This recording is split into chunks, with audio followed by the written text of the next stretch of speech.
saludo a la distancia y agradezco mucho que se conecte y se enlace a esta mesa de trabajo mi querido Víctor Ronquillo. Vic, ¿cómo estás? Buenas tardes. Buenas tardes, Jonah. Pues aquí, digamos que contento y contento porque al final de cuentas estas posiciones políticas diferentes se presentan de manera clara, ¿no? Incluso con colegas periodistas, yo no sé a qué se refiere Ricardo Rocha con tolerado, ¿eh?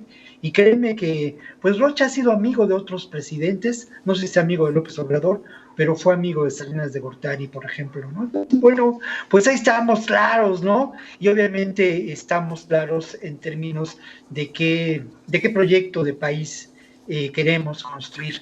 Y el proyecto de país que queremos construir es sin duda un proyecto de país donde no haya corrupción, donde no haya el ejercicio, pues, ¿cómo llamarlo, no? Periodístico de mala fe por parte de medios claramente definidos como pueden ser lo Reforma y el Universal. No hay la menor duda de ello y a las pruebas me remito, mi querido Jonah, pero no era el tema de esta intervención de mi parte. El tema de esta intervención de mi parte tenía que ver con eso, ¿no? Con lo que parece ser el tema central también del informativo que tú conduces aquí en Capital 21. Y el tema es ni más ni menos que esta actuación de los gobernadores. Yo me pregunto, ¿quién está generando la polarización social que enfrentamos? Que por el otro lado, no hay que espantarnos demasiado de que esto ocurra. ¿Quién le está generando? No hay duda de que le están generando quienes se oponen a este ejercicio, a esta búsqueda de una transformación social profunda, que no es necesariamente exclusivamente un proyecto de este gobierno. A ese proyecto se sumaron 30 millones de votos. Hay 30 millones de mexicanos que hace 2 años votaron en favor de estas transformaciones sociales. ¿Votaron a favor de qué? Votaron a favor de la auténtica instauración del Estado de Derecho. Votaron a favor de abatir la corrupción. Votaron a favor también, de alguna manera, de terminar con estas ínsulas de poder que de alguna manera se constituyeron a lo largo del gobierno de Peña Nieto y aún antes como parte de este proyecto de gobierno, pues que se gestó en la época del neoliberalismo. Y algo muy importante, mi querido Jonah, votaron a favor de una acción del Estado, de los recursos de que dispone el gobierno, no para beneficiar a una minoría, sino para beneficiar al conjunto de la sociedad, sobre todo a los que menos recursos tienen y lamentablemente en este país, hay que decirlo con todas las palabras, se mueren de hambre si no actuamos en favor de ellos. Y esto es lo que está en juego en estos momentos. Y obviamente esto provoca mucha polarización social en quienes han sido beneficiarios de esta realidad. Oye, Vic, Y yo quisiera hablar, sí, Jonah, te escucho, perdón. sobre este tema, no, sobre este tema, dos preguntas o más bien dos reflexiones que quisiera compartir contigo. El tema, ¿no será que más bien la culpa puede ser compartida? No nada más, no será de uno, digamos, de los gobernadores, sino también un poco de necedad por parte del gobierno federal de no querer acceder a sentarse con los gobernadores a dialogar y a tratar este tema. Y por el otro lado, estos 30 millones de votos, si tomamos en cuenta las elecciones del 2006 y de 2012, pues el voto duro del presidente López Obrador rondaba los 15 millones en 2006, que fue la elección donde más votos tuvo. Los otros, pongámosle 13, 14 millones de votos, no eran un voto que estuvieran siempre con el presidente López Obrador, sino que en ese momento decidieron. ¿No será que esos 14, 13 millones de votos restantes puedan estar ya un poco zarandeados por las políticas del gobierno? Pues mira, yo creo que tenemos que, en términos de lo primero que preguntas, yo creo que no se trata de culpas, se trata de la construcción de un país diferente, se trata de un proyecto político. Aquí no hay culpas, aquí hay una discusión política y en ese sentido, en esa discusión política hay una visión de qué país queremos.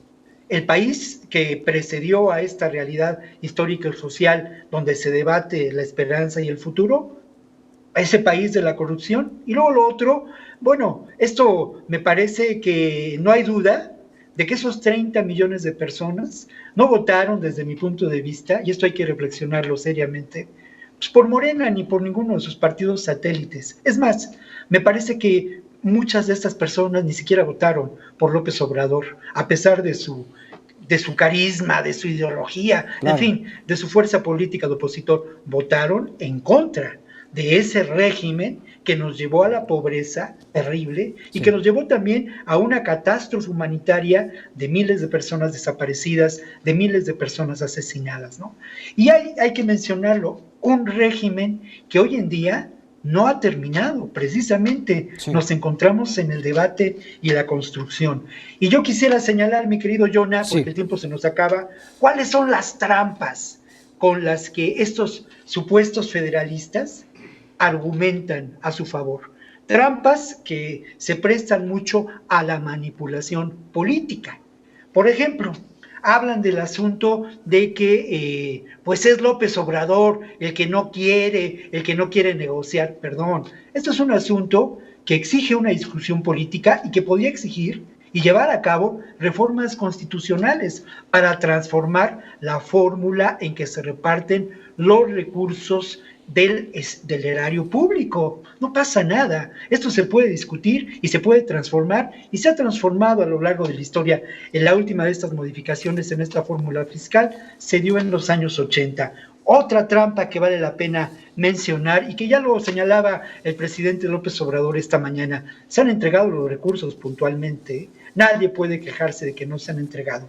Una trampa más, los recortes que se encuentran en el presupuesto son recortes a los recursos federales. Otra trampa es muy evidente, ¿no? Otra vez el asunto de los fideicomisos, otra vez el asunto de los recursos manejados con discrecionalidad. Lo fundamental, y aquí hay una argumentación por parte del gobierno mexicano y de las autoridades de este gobierno, en donde esos recursos no van a desaparecer en el caso de los fideicomisos, se van a implementar para seguir atendiendo las necesidades de estas personas con mayor eficacia que como se dieron en años anteriores, ¿no? O en sexenios anteriores. Y luego lo otro, los recursos para los programas sociales del gobierno. Se manejaron de manera discrecional y se benefició con ello carreras políticas, arreglos políticos establecidos entre los gobiernos de los estados y el gobierno central en un arreglo mafioso. Esto tiene que terminar y me parece fundamental. Y bueno, creo que es esto importante señalarlo, Jonah. Y bueno, hay un par de temas que quedan por ahí, he usado un poco hoy de la palabra, pero es importante poner sobre la mesa claramente lo que se tiene que debatir y no llamarnos, no escuchar y no encontrar voces como estos gobernadores que habría que ver muy pronto, muy pronto, qué elementos tienen para argumentar que sus estados tienen una calidad de vida importante, que han beneficiado a sus ciudadanos, ¿no? Exactamente. Y que además tienen finanzas limpias y claras. Principalmente eso, ¿no? Finanzas limpias y claras, transparentes, eso es lo que más importa, pues sobre todo de cara a la ciudadanía. Pero bueno, sí, varios temas que se nos quedan ahí en la mesa, pero Vic, pues mañana seguiremos con esta charla, ya mañana es jueves, así que nos acercamos a esa buena noticia de la semana. Eso es, a la buena noticia de la semana, del inicio del fin de semana. Jonah, un gusto saludarte y bueno, perdón ahora por haber abusado de la palabra, pero insisto, era importante señalar algunos puntos, ¿no? De relevancia. Ninguna disculpa, fue buena charla y mi amigo, un abrazo también a la distancia y por acá nos vemos mañana. Chao.